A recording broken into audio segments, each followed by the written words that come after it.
Hello बच्चों, कैसे हैं आप लोग। Good afternoon. चलिए आज हम सॉल्यूशन चैप्टर का नेक्स्ट टॉपिक पढ़ेंगे।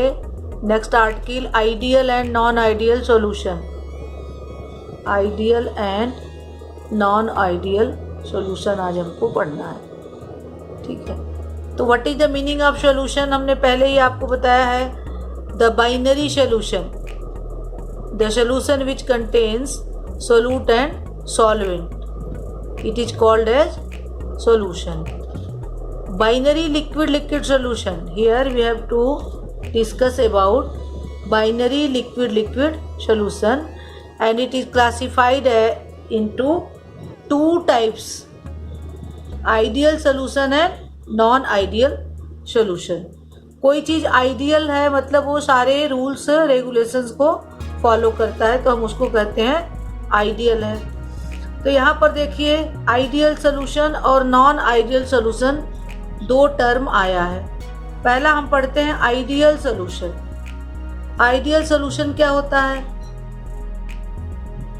आइडियल सोल्यूशन आर दो solutions which obeys Raoult's law exactly over the entire range of concentration.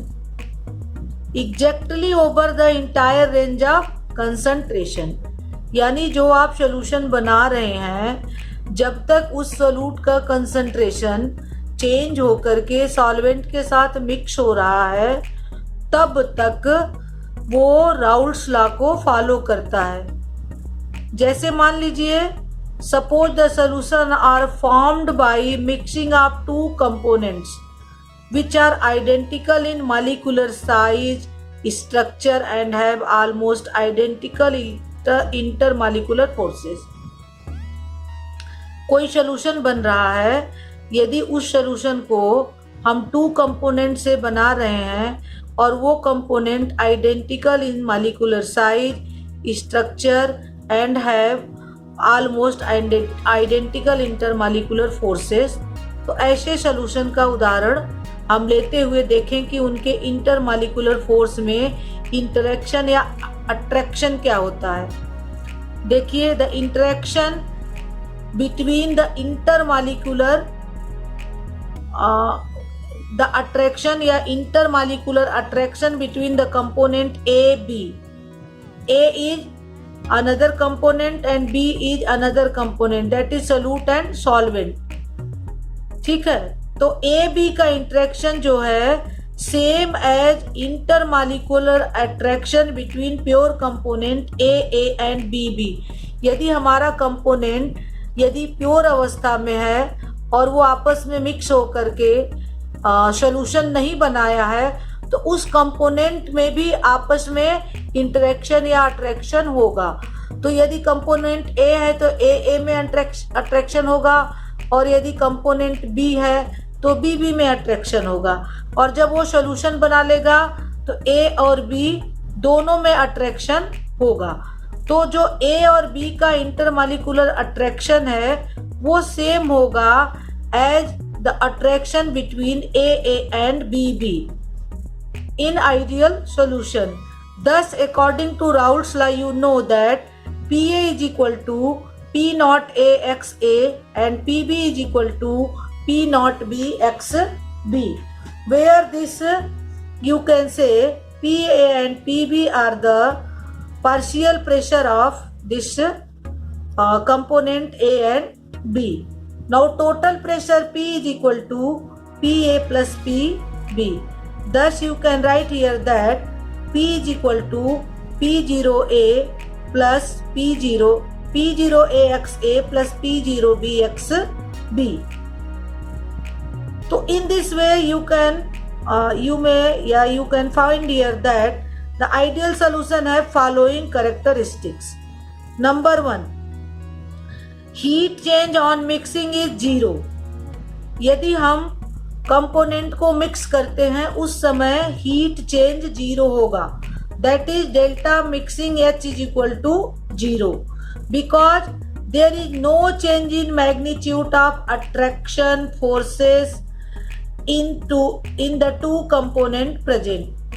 जो दो कंपोनेंट प्रेजेंट हैं उनके मैग्नीट्यूड ऑफ अट्रैक्टिव फोर्सेस में कोई परिवर्तन नहीं होता है, because you find here that the interaction between A B is equal same as A and B.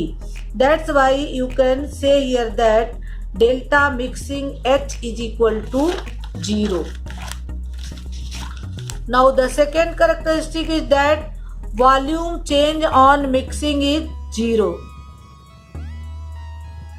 because ideal solution, in ideal solution the volume of the solution is sum of the volume of the component before mixing। Mixing से पहले जो component था उनका volume आपको major करना है और mixing के बाद उनका वॉल्यूम मेजर करना है। तो यदि सोल्यूशन आइडियल है तो आपका delta mixing V is equal to 0 होगा, यानी उसके वॉल्यूम में कोई परिवर्तन नहीं होगा। जैसे for example if you take 100 centimetre cube of benzene and mix with 100 centimetre cube of toluene. आपने 100 सेंटीमीटर क्यूब बेंजीन लिया और 100 सेंटीमीटर क्यूब टॉल्यूइन लिया। इन दोनों को यदि आप मिक्स करते हैं तो the volume of solution found to be exactly how much 2 centimetre cube. That is no change in volume on mixing. Mixing करने पर उनके वॉल्यूम में कोई परिवर्तन नहीं हुआ, क्योंकि आपने 100 सेंटीमीटर क्यूब कंपोनेंट ए था, 100 सेंटीमीटर क्यूब कंपोनेंट बी है, दोनों को आपने मिक्स किया तो जो आपको मिला है सॉल्यूशन उसका वॉल्यूम 200 सेंटीमीटर क्यूब है, यानी no change in volume on mixing. Solution generally tend to become ideal when they are dilute. जब सॉल्यूशन डाइल्यूट होता है तभी जो है वो आइडियल बिहेवियर करता है। एग्जाम्पल ऑफ आइडियल सॉल्यूशन, कुछ एग्जाम्पल आइडियल सॉल्यूशन का। Number 1 benzene and toluene, number 2 n hexane and n heptane, number 3 bromoethane and iodoethane and number 4 chlorobenzene and bromobenzene. अगर हम इनका इंटरेक्शन करा के सोल्यूशन बनाते हैं इन दो कंपोनेंट का, पहला benzene and toluene, n hexane and n heptane, bromoethane and iodoethane, chlorobenzene and bromobenzene, तो आप पाएंगे कि इनके वॉल्यूम और दिस हीट में कोई परिवर्तन नहीं आता। Delta H mixing is equal to 0 and delta V mixing is equal to 0। That's why this type of solution follow the idealism, या it is called as ideal solution. ठीक है। Next है बेटा, उस दिन हमने आपको बताया था इससे पहले वाले वीडियो में कि what is the how can you plot a graph between vapour pressure and mole fraction for ideal solution. तो if you plot a graph for this in between mole fraction and vapour pressure और mole fraction, दोनों के बीच में यदि हम graph खींचते हैं vapour pressure and mole fraction के बीच में, और तो हमको इस तरह से पहला ग्राफ मिलेगा, स्ट्रेट लाइन मिलेगा, X A is equal to 1, then X B is equal to 0 and X A is equal to 0, then X B is equal to 1। तो आपको जो है ये P0 A है, तो पहला आपको partial vapour pressure of A, ठीक है, partial vapour pressure of A, then this is the partial pressure of B, partial pressure of B and it is partial pressure of A and this is the total vapor pressure of solution। ठीक है। Partial pressure of A नीचे की तरफ down हो रहा है, partial pressure of B वो ऊपर की तरफ जा रहा है, और जब दोनों मिक्स हो जाएंगे तो total vapour pressure of the solution आपको मिलेगा एक स्ट्रेट लाइन, जो आइडियलिज्म को फॉलो कर रहा है। स्ट्रेट अगर ऊपर को जाता है तो बढ़ता है, अगर नीचे को आता है तो घटता है, लेकिन ये आपको स्ट्रेट लाइन मिला है, इसलिए ये आइडियल सॉल्यूशन है। और ये ग्राफ आपको एक्सप्लेन करता है कि when you plot a graph between vapor pressure and mole fraction, you find that is straight line is obtained. Now on the basis of these you can say definition of non-ideal solution, you also define non-ideal solution. Non-ideal मतलब जो ideal होगा उसका opposite हो जाएगा non-ideal. तो non-ideal solution देखिए क्या होता है, the solution which do not obey Raoult's law.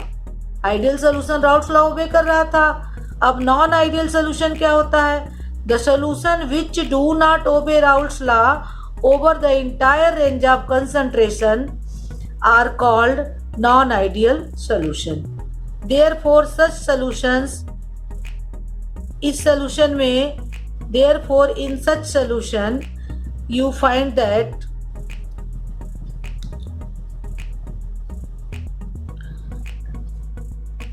PA is not equal to PA not XA. This PB is not equal to P not B XB. ये PA P not A XA के बराबर नहीं हो सकता, ये ज़्यादा भी हो सकता है, कम भी हो सकता है. Not equal to PB is not equal to P not B XB. It is either higher or lower, ये ज़्यादा भी हो सकता है, कम भी हो सकता है then the predicted by Raoult's law. जो राउल्ट्स लॉ के डेफिनेशन में आपका जो प्रेडिक्शन में वैल्यू आएगा उससे ये ज़्यादा भी हो सकता है, कम भी हो सकता है. Most of the solutions are non ideal because they deviate from ideal behaviour. Generally जो सॉल्यूशंस होते हैं वो नॉन आइडियल ही होते हैं क्योंकि ये जनरली अपने आइडियल बिहेवियर से डेविएट हो जाते हैं to more or less extent. Thus for non ideal solution क्या पॉइंट्स आएगा, P A is not equal to P not A X A and P B is not equal to P not B X B. Number two, delta V mixing is not equal to 0, delta H mixing is not equal to 0. Thus, non-ideal solutions do not obey Raoult's law and are accompanied by change in enthalpy and change in volume during their formation.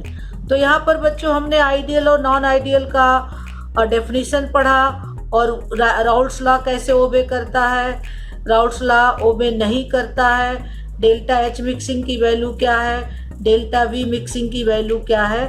इस base पर हमने आपको कुछ example भी बताया ideal solution के और non ideal solution का भी. हम जब पढ़ाएंगे डेविएशंस उस समय हम नॉन आइडियल सोल्यूशन के उदाहरण आपको बताएंगे, ठीक है ना. तो उसके बाद आपका आता है difference between ideal and non ideal solution. देखिए what is the difference between ideal and non ideal solutions. Number 1, ideal solution, non ideal solution. इस तरह से कॉलम बनाएंगे, इंपॉर्टेंट क्वेश्चंस है, एग्जाम में पूछता है. Number 1, the interaction between the component are similar to those of pure component. यदि ideal है तो जो इंटरेक्शन उनके कंपोनेंट के बीच में है वो similar to that of pure component. जैसे हमने आपको बताया था कि the interaction between A B is same as the interaction of AA or AB. Non-ideal के केस में the interaction are different from pure component. दूसरा, delta mixing H is equal to 0, delta mixing H is not equal to 0. Delta mixing B is equal to 0, delta mixing B is not equal to 0. Each component, fourth point, each component obey Raoult's law at all temperature and concentration in the case of ideal solution. In the case of non-ideal solution, their components do not obey Raoult's law. They show positive and negative deviations from Raoult's law. That is, again you may write here that in the case of ideal solution, PA equal to P naught A XA and PB is equal to P P naught Bx B. And in case of non-ideal solution, PA is not equal to P naught AX A and PB is not equal to P naught X B. ये बेटा थोड़ा सा ideal and non ideal solution के बारे में आज हमने आपको इस वीडियो में बताया। अभी नॉन आइडियल सोल्यूशन जो है वो नॉन आइडियल क्यों है, क्योंकि वो राउल्स लॉ को फॉलो नहीं करता है। राउल्स लॉ को फॉलो न करने का मतलब कि ये अपने आइडियल बिहेवियर से डेविएट हो जाएगा। तो आइडियल बिहेवियर से जब डेविएट होता है तो ये दो तरह का डेविएशन शो करता है। पहले को हम कहते हैं पॉजिटिव डेविएशन और दूसरे को हम कहते हैं negative deviation from ideal behaviour. तो इसको हम नेक्स्ट लेक्चर में पढ़ाएंगे, इसीलिए हमने वहाँ पर आपको एग्जाम्पल नहीं बताया था। ओके बच्चों, बाय।